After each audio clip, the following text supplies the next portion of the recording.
Hello guys, welcome back to my channel. Today we are discussing about how to open Codeler in a smartphone. Let's start. Open Google Chrome and search for Codeler. Open the first link in the screen and wait it for load. Click the Create Apps button. Sign in with your email ID or sign in with Google, Twitter or GitHub. I am signing with Google.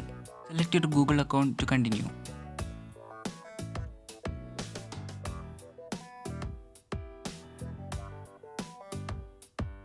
Click the Create Project to start creating projects.